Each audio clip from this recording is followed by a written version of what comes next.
Hey guys, welcome back to my channel. So I have missed you all. I almost was like, darn, I might miss a week, but I was like, no, I need to make sure I stay consistent and really keep giving you guys, the videos that you all have been asking for.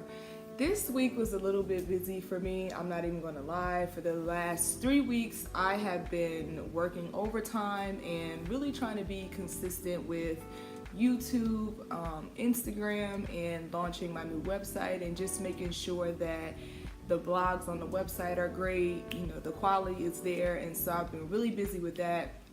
And this past week, my biz bestie Jatia, she is the creator of Journey to More podcast. She had me on as a guest, and I was so excited about being a guest on her podcast because when we talk, we literally just kind of girl talk it out, but it's always very interesting to say the least. Just about our lives, our journey in nursing, the roads that we took, the things that we've been through to get to where we are today. And I dropped a couple of bombs on Jatia that she didn't even know. And so we hadn't talked for a while, and so I just felt like maybe the podcast would be a time to drop a couple of bombs, because why not? And so one of the questions on the podcast was basically asking me about grad school and where I am with that. Excuse me. So this video today is going to be about grad school and the big bomb that I dropped. Okay, are y'all ready for the bomb? Drum roll, please.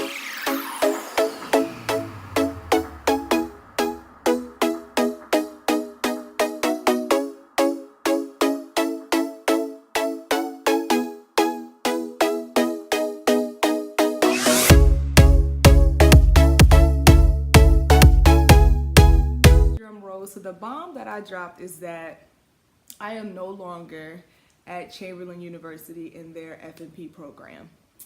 So the reason why I am no longer there is because I started the program at the end of, right before I moved to the DMV. So I'm going to say November 2017 was when I started the program there. And it was going really great at first, I was balancing work really well, and just, I was always busy, of course, but homework got done, and, the job was going well. But then I started experiencing some things at my job here. My first job here, I was experiencing a lot of resistance on the floor, things that were unsafe, almost, being bullied at work with someone that I actually went to nursing school with, which was crazy. So, things started to happen, and I decided that the best thing for me to do was to leave that place and go somewhere else.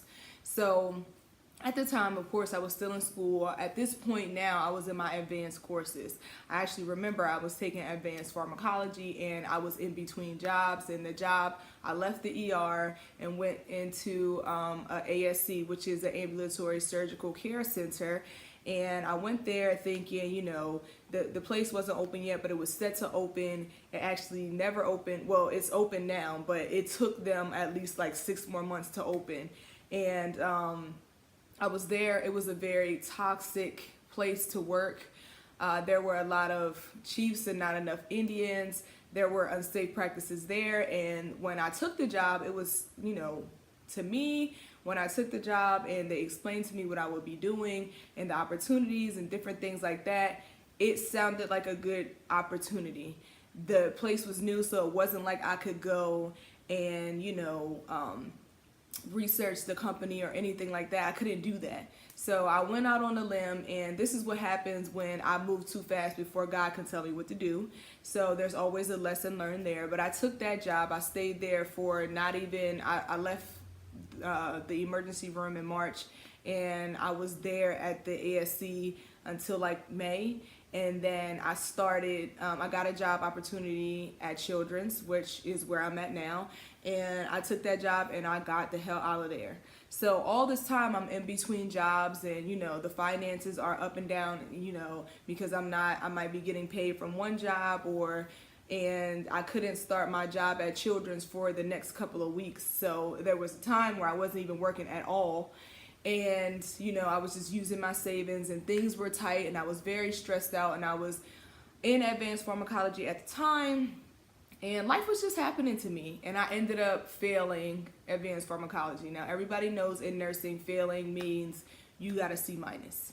So we were supposed to, Chamberlain requires you to get an 80%, at least an 80% in every class. I got a 78.9. So I literally failed it by the skin of my teeth, and I was so embarrassed at first, and I just was like, you know what? We're going to have to take this class over, and it's going to be okay, and we're going to work it out, and we're going to do better next time, which I did do better next time. I ended up taking the class over. But the way Chamberlain does things is that when you fail a class, they put you on academic probation. I'm telling you all of this so that I can, you know, get to the height of the story. So I was on academic probation or whatever. I took advanced pharmacology over, ended up passing, and then after that, I can't remember what other class I was in. I think I had another class before we took advanced health assessment. So right around the time I was taking advanced health assessment was like almost the end of the semester, because our courses are only 8 weeks, so they go by really, really fast. It's a lot of material, and you know, my advanced health assessment teacher or professor was really great at, you know, being a resource and everything like that. But when I first took pharmacology and I was having issues, I reached out to my professor, and she was, you know, grading things and not looking at the rubrics. I had to email her back and forth about, you know, the things that she was grading incorrectly, and then I would email her for tips and stuff on how to do better, and she never responded back. And so this is one of the cons that I think people get into with online learning, because if you need help and I'm asking you for help, you're my professor, you should want to respond. You shouldn't go without having a response, and then they make you go through this whole grievance process when the professor doesn't respond so that they can investigate, and you don't even get an answer when you're supposed to get an answer. And so anyways, fast forward to the end of the end of last year, 2008, around December. I knew that, so Chamberlain makes you go to Chicago and do immersion weekend, which is basically a health assessment in person. And all of this time, I'm just going through school, and I'm like, all right, I'm getting the grades that I need to, or whatever the case may be, it's fine. I had forgotten that I was on probation, to be honest. And because it wasn't, I just wanted to put that out of my mind. I just wanted to go to school and be a good student or whatever. And I wasn't like getting A pluses and A's. Let's be clear about that. I was getting like B's, B plus, B minus, sometimes a C, whatever. And it just was, I'm trying to balance things out, and I always want to be like this great student, because I always have been. But sometimes life happens to us, and C's get degrees. I learned that in nursing school, okay?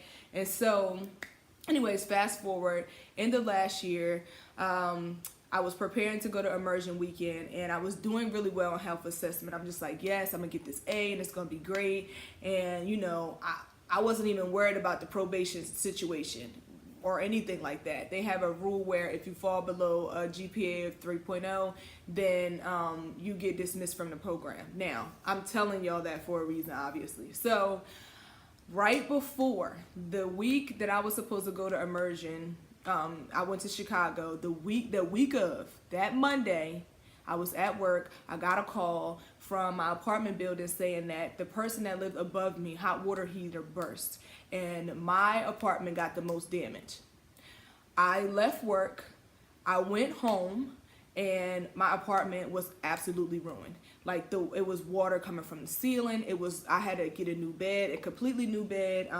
You know, the kitchen was just soaking wet. Everything was just crazy. And ultimately I ended up having to, I had to sleep I slept in a hotel for the first 2 days. So Monday night and Tuesday, I slept in a hotel room, and they called themselves patching up my apartment, which I didn't even feel safe in staying, because, you know, there's a chance of mold and just mildew and all of these other things like that I just wasn't like, I was like, nah, we're not even doing that. And so I was trying to find a place to live and find a new apartment and do all of this stuff so I can get out of this apartment and just be in a new apartment and be able to be with my thoughts. But through all of this, I never got a chance to study for the health assessment or anything like that. None of that. right? So I was on a high. I studied going to the airport. I studied when I left the airport. I actually found some people in my class and we studied. Anyways, I ended up passing health assessment at immersion weekend with 100%. I didn't miss anything, right? We had one more test that we had to take, but because of everything that was going on, I was unable to study. So I'm like, if I pass the health assessment, then I can just get this out of my mind and I can kind of try to study for the test. It was like a gauge of where you would do on a certification, and you had to get like 67 or something like that. I ended up getting a 65, so I was close but not close enough. So the grading scale went a little like this. If you got a 67, you got the 85 points. If you didn't get a 67, you got a 0. I got a 65, I got a 0.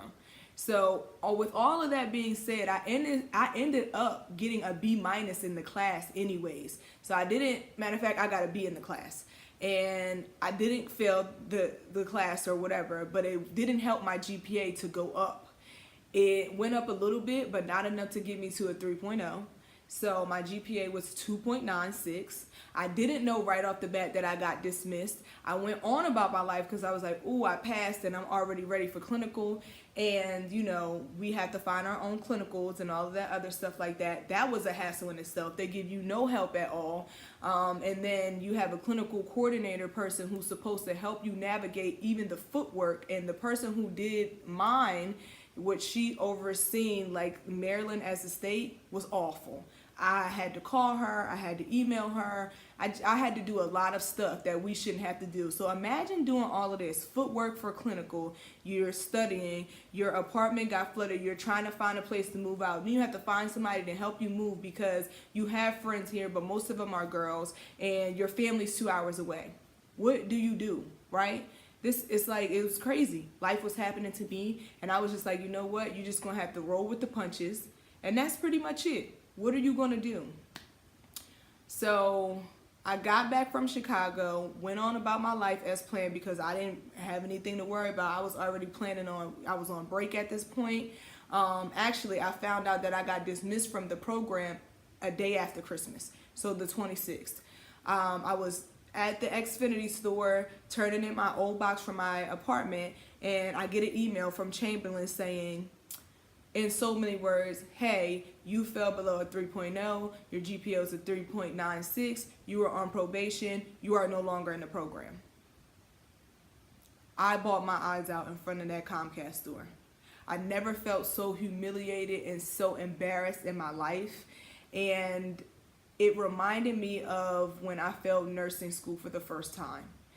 I just was like, how are people gonna look at me? And you know, I just had this great moment on Instagram, just being transparent with everybody about, you know, me passing my health assessment, you know, and even though I didn't get to study and I got 100% and this was great and stuff, and I just was like, dang, how can you be this transparent person and helping people and all of that stuff, and you just got dismissed from the program you were just so excited about being in, right? My first thoughts. That was my first thoughts. And then I didn't tell anybody because I just was embarrassed to say. So I just want to take y'all through my thought process real quick. Okay, so boom. This was my thought process because I was legit like, damn girl, you just got booted out of this program. Like, what are you going to do? So I'm just in my mind just like, you know, my goal was to be a nurse practitioner by 30. I turned 30 next year. Oh my God, that's not going to happen.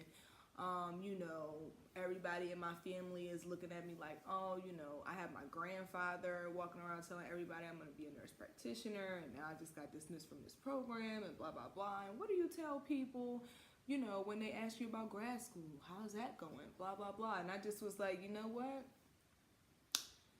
I don't know. I don't even know. Like, I just had no words. And of course I called my mom and I told her, and the first thing she said was, you gotta stop being so hard on yourself. She tells me that all the time.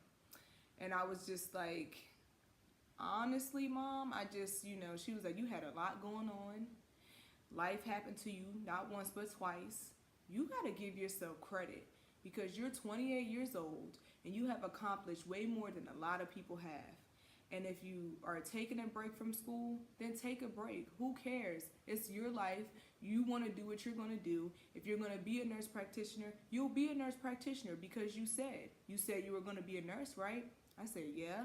She was like, okay, you failed nursing school and what happened? You were still a nurse, right? I was like, you're right. You said you were going to move to Dallas. Yeah. Okay. Well, you moved to Dallas and guess what? Even though you had to sit on live on somebody's couch for 6 months, you transitioned to a new place where you didn't know you only knew 5 people, and you made the best of it. So this is no different. And I talked to my friends about it, and they immediately was like, you know what? It's cool. We just gonna pray. And I was like, at that point, I was like, I'm so glad that I'm where I am in my life now, and I have the friends that I have. And Jatia said something to me on the podcast that made so much sense. After we got done recording the podcast, I stayed on the phone with her, and she said, you know what? Don't even worry about, being dismissed from the program or anything like that. God has a bigger plan for you, and you've been here before, right? And when I thought about it, I was like, she's absolutely right. This isn't the first time that I failed nursing school the first time. This isn't the first time I had a situation like this. This isn't the first time, I've been through this kind of stuff. So after we did the podcast and I hung up with her and I thought about the events that took place in my life, and I'm thinking, all right before you graduated high school, what happened? Your dad was killed, okay? You got through that eventually at some point, but he didn't get to see you graduate, but you got through it and you got into the college that you wanted to go to. You went to Hampton, right? This is me talking to myself. So I'm like, okay, yeah, I got through that, boom. Okay, but when you got to Hampton, what happened? All right, my mom, she had to go away to jail for a couple of years. No parents, right? You wanted to be a nurse and you failed nursing school at Hampton. You ended up still getting a degree though, right? And you got through that. And I was like, okay, you right, self. All right. You went to nursing school. You had struggles there. Finances wasn't right. You had to give up your apartment and sleep in an extra room at your classmate's house on a twin bed. Your car got repossessed, but you still graduated nursing school and you were the first one to pass your boards, right? I'm like, absolutely right. You're right. You moved to Dallas with absolutely nothing but 2 suitcases, a couple of boxes that you sent before you got there, no car. You slept on your best friend's couch for 6 months. You got through that. You ended up getting a car. You got a job. You started school and got your BSN. You conquered living in a new place where you didn't know a whole bunch of people, met friends, right? You did all of that. None of this is any different.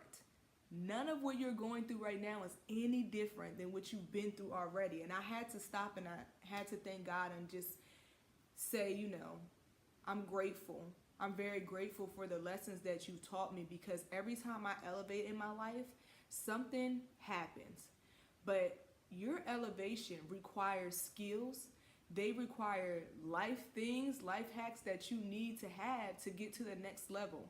Had I not gone through anything in my life that I've been through, there was no way that I would be able to make it to the next level without these tools, without the resilience, without the faith, without the strength, without the perseverance. There is no way that I could have gotten through whatever I went through in my life without have gone through what I went through before.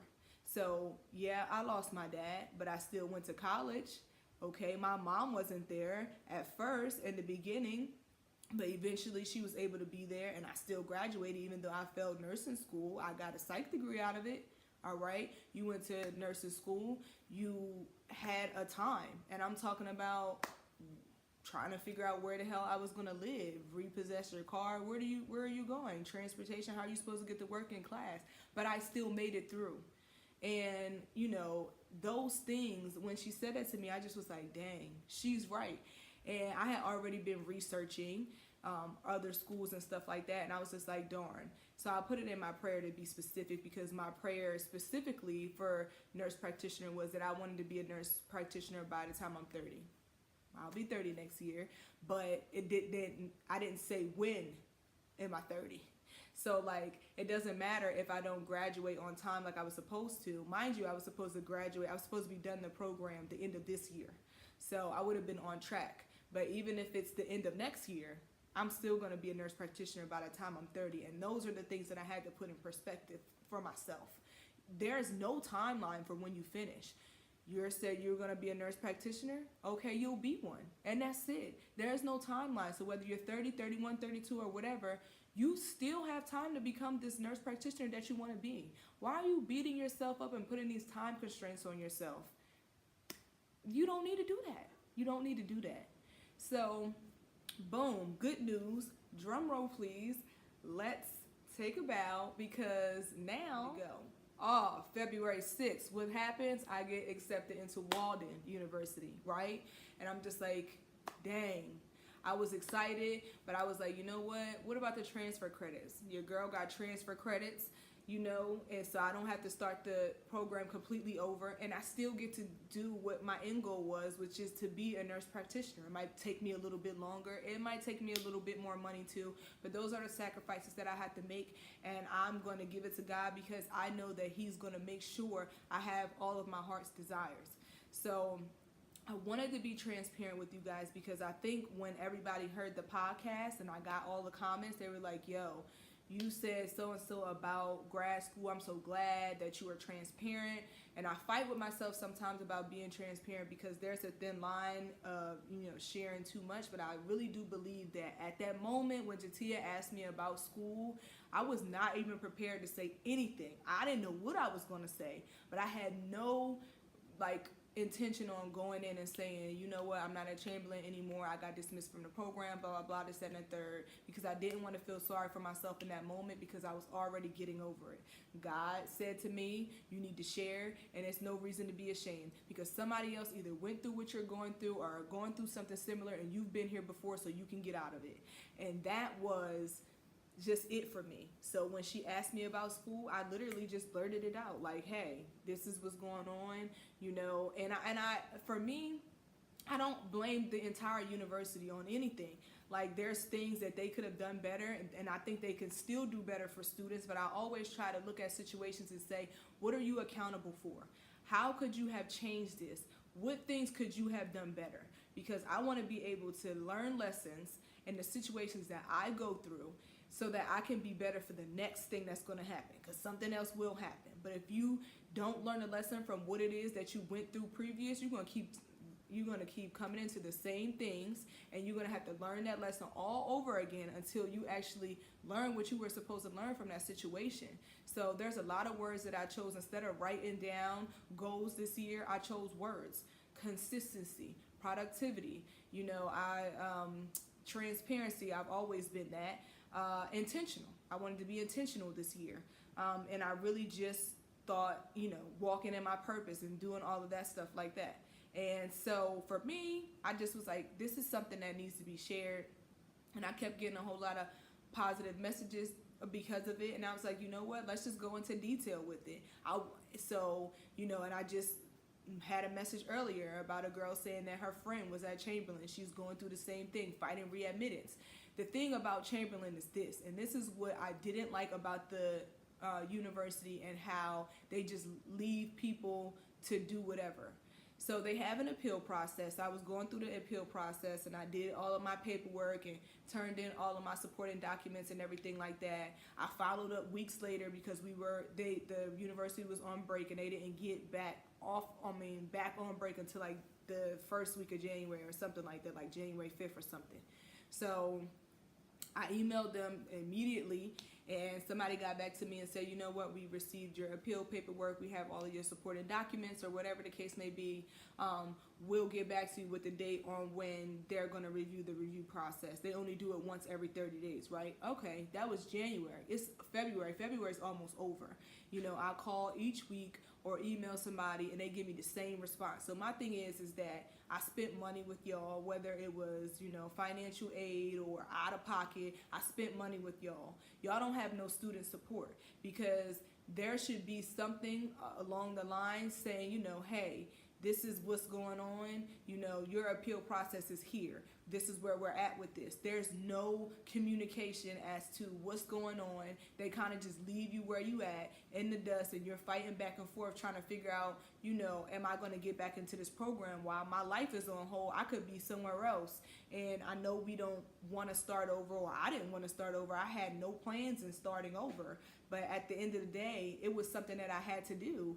And I just was like, darn. So I prayed to God, and he was just like, Chamberlain, it's not for you. It's not for you. It's not where you need to be. We'll find you somewhere better to go. I did my research on a couple of schools, and I let them look at my transcripts and see, you know, what credits would transfer over, as well as how long the program was and all the other stuff like that. And Walden just was the best choice for me. They have been reaching out to me through email back and forth, making sure I, you know, have everything that I need and all that other stuff like that. I'll be starting in April, so I have a little bit more of a break to get myself together. And, you know, this is where we are. So I say all that to say, no matter where you are in your life, there has been a situation that you went through previous that prepared you for what you may be going through today, tomorrow, or the next day. And there is no reason to feel ashamed about things that happen to you in life. If life is happening to you, there's no reason to feel ashamed. You can feel down about it, and that's fine, but don't stay there. So at the end of the day, you know, tips for grad school for me would be to stay organized. I dropped the ball with organization a lot, and I had a lot of things going on. So I would say to myself, stay organized. Make sure you're on top of, you know, all of your syllabus and all that stuff. Even though I never missed an assignment or never missed a test or anything like that, but I just wanted to tell myself that these are things that you can be accountable for and things that you can change moving forward. So I'm glad that I got to share that with you guys. If you guys did not get to listen to the Journey to More podcast, I will put the link down in the description box so that you guys can listen to it. And then not even my episode, but the rest of the episodes that she has are very great and very informative. And so, you know, subscribe and listen to the podcast. So thank you guys for watching this video. I know it's hella long, and I'm sorry, but I really wanted to go in detail with you all and really give you some inspiration and some encouragement on this good Sunday, okay?